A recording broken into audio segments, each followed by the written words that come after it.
Edosa and Bella are Christians and have been in a relationship for over 2 years. They are both in good spirit as they bask in their present blissful moment.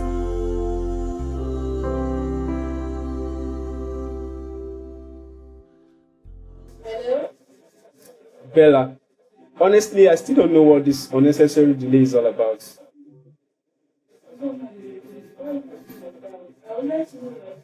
In a bid to take the relationship further, Edosa intends to visit Bella's family. Are your parents against our relationship? No, why are you saying so? Just calm down. I love you. Okay? Okay, I've heard you. Bye. Love you too. While this is something she has been anticipating, she still wants to put this off, as she presumes her parents would disapprove of Edosa. Her parents are conservative business owners that lend credence to the disparity between the rich and the poor.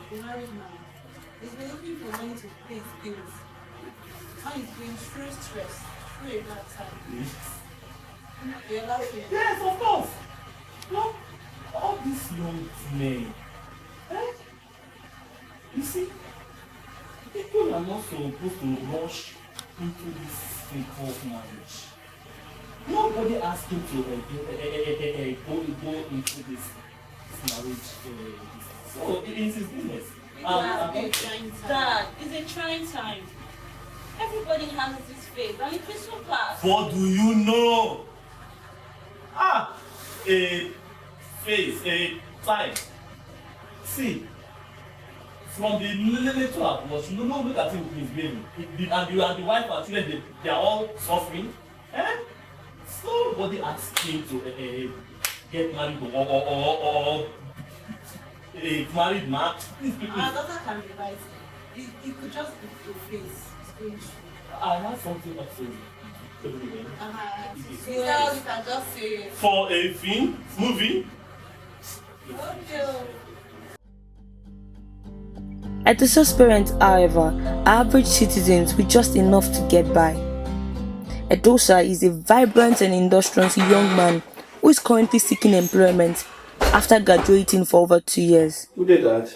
He does other jobs on the side, pending when he gets something more stable. How was the interview? It was good. They said they'll get back to me.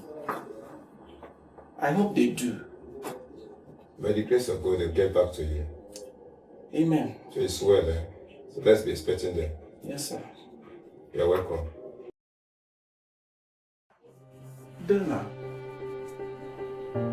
I don't understand. Edosa, who is bewildered on why Bella keeps putting off the meeting with her family, has been asking for reasons for this, but she keeps telling him to give her more time to talk to her parents.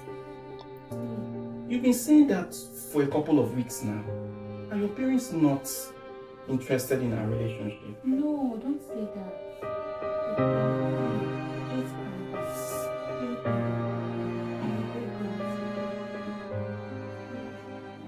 Okay. Bella, on the other hand, having been put on the edge, got her friend Sandra involved.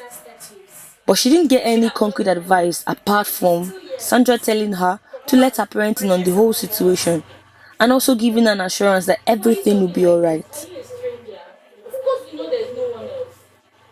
It's just that it's not easy. I understand the difference between the two families. If you really want this guy, he loves you.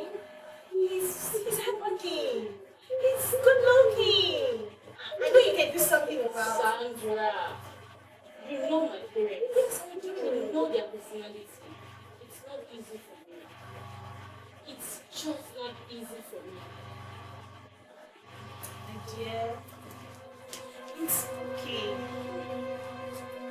I know it's now. I still believe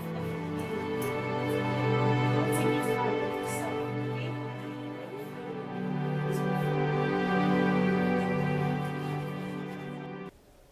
Bella, Edosa's and Bella's relationship seems to be standing on a precipice, As Edosa doesn't feel secure anymore with Bella's excuses and continuous I don't delay. know where I stand anymore in this relationship.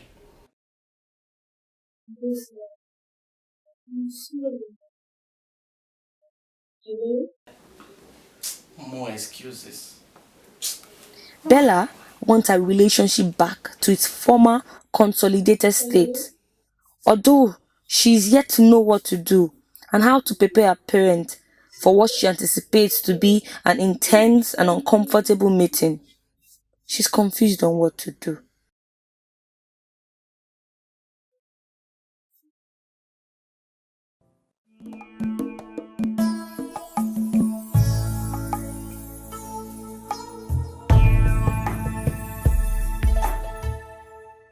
Every day, young people are expected to make marital decisions based on their financial disposition. Those decisions get even harder when they do not have the support of their parents. Welcome to another episode of Decisions. Today, we're going to be talking about the expected unexpected. My name is Rachel Biogene and I'm your host. I'm not going to do this alone as usual. I have two guests to join me, and just sitting close to me is Bishop Emmanuel Ufwa. He's the General Overseer of Rema Place Ministries, Efrum. It's good to see you, sir. My pleasure. Thank you so much. Thank you. I missed your baritone loud voice. And sitting close to him is Pastor Shewa Dakaraza of Salt City Church, and also a pharmacy here in Warri. A pharmacist, I beg your pardon, here in Warri. Good day, ma. It's good to see you. It's always a pleasure. You look great. Heading right straight to the deliberation for today. The first issue I want us to deliberate on is on the fact that I think there's a thin line, if there's a word that is thinner than thin, I think there's that thin line between not despising the days of little beginnings and making really foolish, so to speak, financial decisions. And we have young people these days that they want to really get married, which is a honorable thing, but they're not financially buoyant. But we get to hear the church even encourage them to don't despise this of little beginning. No, someone will not come and tell. When we started with a 1 bedroom with just a table and a chair. Now we have a duplex. So people are getting married whether or not they're financially buoyant to cater. The church will even rally around to pay for the wedding expenses. And you know, when people get married around here, 2 months down the line, they already have a baby. More hands are coming in. So what's the thin line, Bishop Ufa, between not despising the days of little beginnings and between just making foolish financial decisions? Thank you so much. I, for one, I believe in not despising the days of little beginning, because that was how I started. I also believe in the other extreme, making foolish financial decisions. I'm a pastor, and we encourage people to get married early. Once you have a source of income on a regular basis as a young man, you are encouraged to get married so that you don't pay your children's school fees, your retirement benefits. But at the same time, we counsel that if you starting early is good, but do not be stupid in getting married without a source of income. There is a difference between acting by faith and being foolish. So young people need to be guided on balancing the equation. You have to come to an equilibrium on taking decisions on when to get married, and being able to differentiate between starting little and then not starting at all. There's a difference. Maybe in the course of discussion, the picture will come out broader. Okay. Pastor, still on this same question, I particularly know a little bit of a story on how you had a good job. You had a very, very, very good job, and you were starting to climb in the whole pharmacy thing where you were, and then you had to get married and live where you went, where you knew to where the Lord was showing you, and it happened to be in Warri, and then you left really everything your comfort zone to come here. outrightly, that looks like a very, what's this woman doing with her life? It looks like you gambled with your life and all of that. So, but that for someone else could have also been a very foolish decision. So what makes that same decision on one hand a good, despise not decision, and on the other hand a very foolish decision? Okay, I don't think we should use the same yardstick for me and for several other people, and this is why. I totally agree with what Reverend said. Do not despise the days of little beginnings. However, I believe that little beginnings should not come with foolish big problems. What I mean by that is, this is our little beginning. We have a source of income, but that's not the time to take on $5 billion projects. That's not the time to wish on 5 million naira weddings. So if we're going to use, that's not the time to even rent a 2 million naira house. Yes, you have a source of income, but it's no reason to take on things that are, like Reverend said, stupid. Now, for me, it was different because I still had my job till I moved here, and I moved here on instruction. In fact, because I moved here on instruction, I was ready to let go. I went to talk to my country manager at the time that I was going to resign. And, when God really truly is sending you on a thing, gives you instruction. He called me back and told me there was a slot that I'd been here. Apparently, it was not filled for like 6 months. And somehow I knew that was God, leaving the slot for me. So God didn't leave me stranded. And even when I got here and had to change jobs, God still didn't leave me stranded. But in this peculiar case, for example, I think that when we say we have, for example, if I have a source of income of 100,000, that's not the best time. And maybe my husband has 200,000. That's not the best time to take a loan of 5 million just for our wedding or to get a house. The little beginnings means small rent in the beginning. It means small cost incurred. It means a small wedding. It means all things small. Doesn't mean stupid financial plans. It doesn't mean stupid financial plans. Okay. So that when God blesses you with big, it comes as a blessing, not as an entitlement. Yeah. Okay. I get that point. Let's discuss about older people that have made financial, they've attained the level of financial stability, not a very good level for themselves, and they don't seem to remember that there was a time when they were really young. So they are the one that's not even despising the days of little beginnings for other people. So how can we help them in society? Because we have them a lot every other time. So how can what can we tell them, so to speak, that they don't get to always look down on younger people that are sincerely hardworking?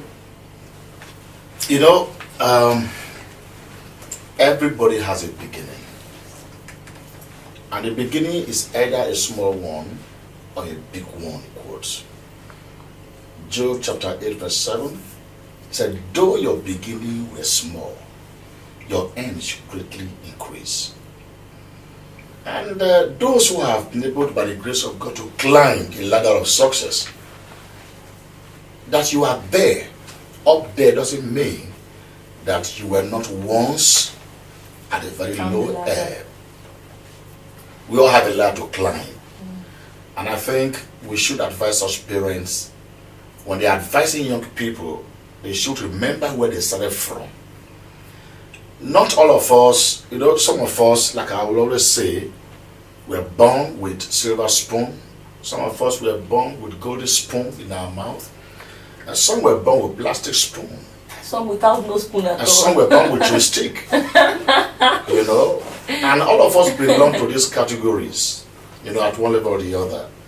So when we look at young people who are aspiring to be great, we should advise them, we should encourage them. Not discouraging them that until you have a car you cannot marry, until you have a house you cannot marry. No. We should let them know that for every individual, there is always a beginning.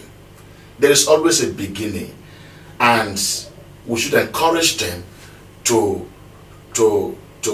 appreciate wherever they are and wherever they are beginning from. Because whatever becomes an ocean may have started with just a drop of water. Well, I like to look at it this way. Continuing from what Reverend said, the truth is, if something doesn't have a beginning, we should begin to question it.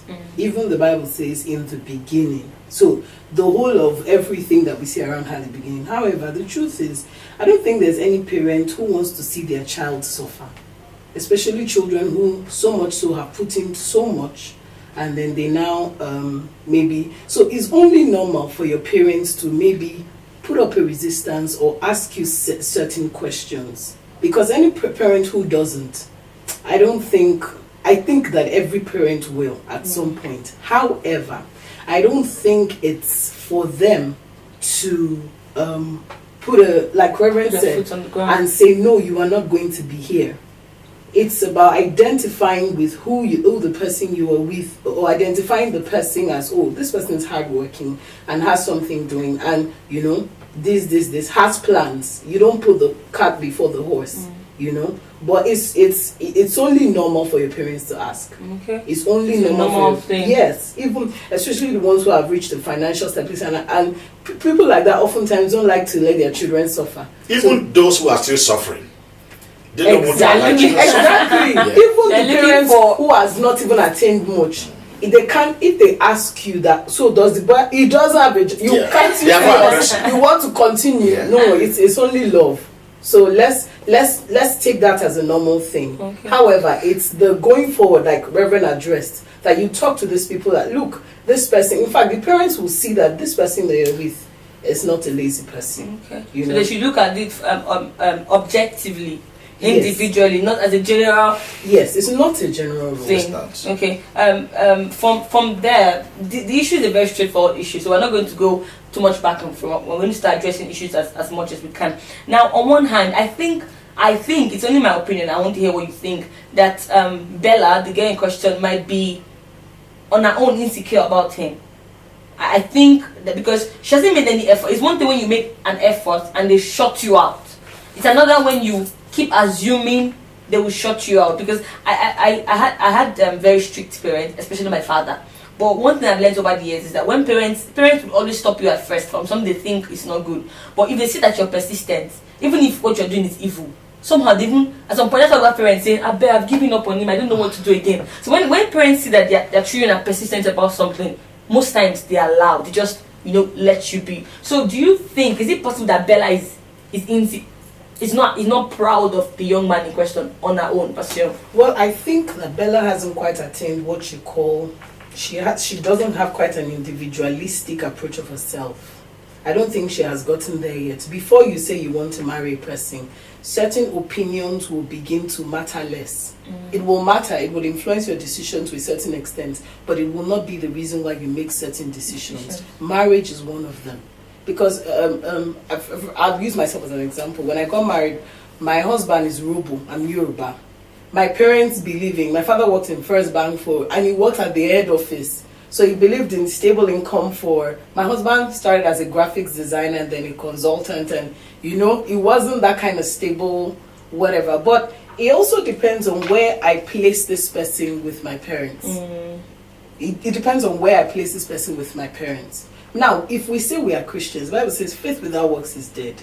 The faith part is let us go and pray. The works part is let me go and talk to my parents after I have prayed.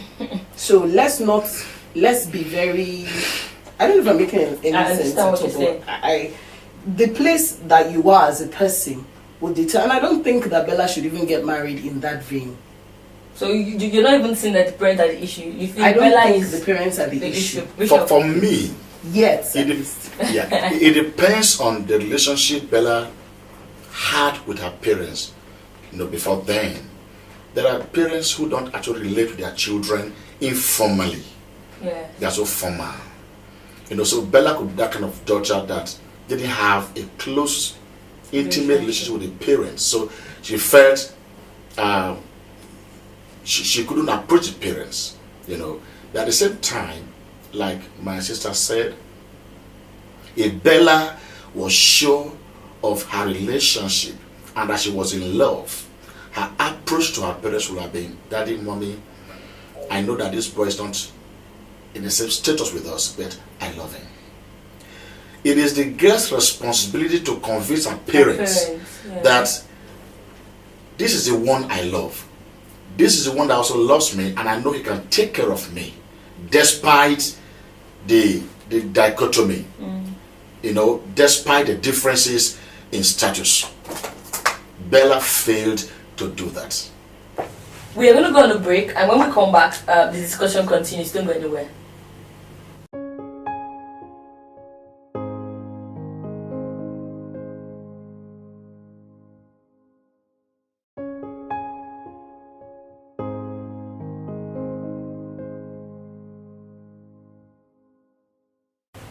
Welcome back. We're still in the decision studio, and before we went on break, our topic today is expected, unexpected, and we're talking about how to help people who think their parents might not really be in support of their relationships. And over the discussion, we've come to see that it might not even be from the parents; it might just be from from the individual themselves. We still have Bishop Kufwa and Pastor Shehu in the house.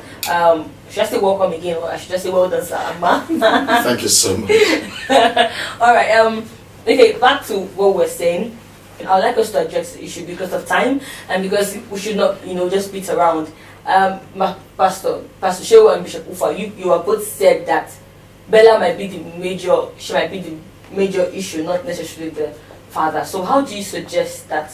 I'm sorry, the father could also be an issue. Okay. The way I relate with my children will make them either get timid or free to talk with me or relate with me, whatever they're going through in life. So if I were a father that is so close to my children, they are free to discuss with me anytime, I don't think Bella would be that scared to approach the father and make him know the kind of person she's going out with. So parents should be close to their children, should be free with them. We shouldn't be formal. Yeah, especially as they grow older. We shouldn't be officials. We are parents, and as such, relate with them informally. Play together, and let them be free to express themselves at any point in time in life. Okay. So, all things being equal, assuming all things being equal, what kind of steps would you advise that Bella take in having to talk to her parents about the person she's dating? Children also, is either you are closer to your father or your mother. Okay. So depending on who she's freer with, she could start from there. If it's mommy, fine. If it's daddy, fine. Mommy, I have this. If she's afraid of the father, because the mother wasn't mentioned there, that she was afraid of the mother. Yeah. So which means she's freer with the mother. Go through your mother, your father's wife. Mommy, I have this person I'm going out with, and I love him, but I'm afraid to tell daddy about it. Women are very good in such matters. The mother could help her approach her husband. And she will succeed. Big time. That's one way to go about it. Yes. That's for sure.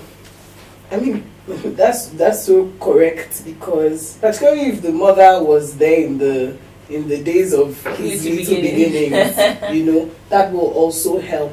And the Bible says that in the multitude of counsel there is safety. Yes. If you need to talk to your pastor, if you need to talk to somebody who will maybe help make the conversation lighter, or you need to talk to your uncle who can talk to your folks, something like that. But make sure you pray before you go ahead and do so, because God will give you direction as that. I mean, they're Christians. Why are they Christians if they can't go to God in prayer? Go to the one who has the heart of your father, And I also, because if she continues like that, there is a way that that kind of dishonesty can begin to belay good intentions, begins to reduce good intentions. For example, your boyfriend's been asking you, is it that your parents don't like me? You say, no, that's not the problem. You keep, trying to protect, but you are not being honest with the person. You must also let the other person know that this is the situation we're faced with. So that we're praying together, so that we'll know how to address it. This is where we're going with this. This is, my parents are, I feel like this will happen. So if you let the man know what is going on, I think that's a good place to start. Okay. Okay. Let your spouse to be know what is going on. Okay, we would actually be wrapping up now, because I think the issue it's not as big as it is when we seem to cut it down. The solution is that she has to speak eventually. Either she speaks or she actually loses the relationship. But Bishop Ufa, I would like to hear your general advice for parties in this situation. Unlike Bella, I will advise girls, ladies, to be mature in handling relationships. You know, we don't know Bella's age, but I think she was 24, yes. Quite young. But that notwithstanding, girls, ladies should be bold in their relationships. They should be open enough to know what to do in every situation. If she lacks understanding, let her go for counsel. Let her pastor or someone she respects in society that will show her the way to go about it. Yeah, because I'm wondering how she has been in a for 2 years. Like 2 years, and there are no people that she can even actually drag. She's beginning to feel very suspicious. But showing your final words for people like this. I also think that we should look at the root of the problem. It might just be the father. It might just be the family upbringing. It might just be the way that things have, the people who don't tell their parents things at home. Mm-hmm. So generally, I think I'd advise parents to be a little more loving. The prodigal son, even though the father had his rules, regulations, and everything, when the son came home, he was quick to embrace. Mm-hmm. So whatever it is, I think we should have is it carrot and stick? We'll call it in our approach to training our children. Let's reprimand when they're bad. Let us, draw them closer when they do right. And for the man who in the question, you have a plan. Don't be quick to jump into we're getting married. That's not your first plan. Get a job. Start from there. Consistent in it. That's all we can take. I hope it's safe to say we're done with this episode. Bishop Ufa, have you poured out? Because I know Bishop Ufa, he likes to pour a lot on us. Like that. You don't have time, so it's alright. Thank you so much. Thank you so much for joining us, Bishop Ufa. If you think we've not addressed the issue for you and you still want to ask questions, there are information that is showing on the screen right now. Here in the studio, our email address is also showing. You could send us an email, you could call us, and we will be sure to answer your questions. Thank you for joining us on Decisions. You have a nice week.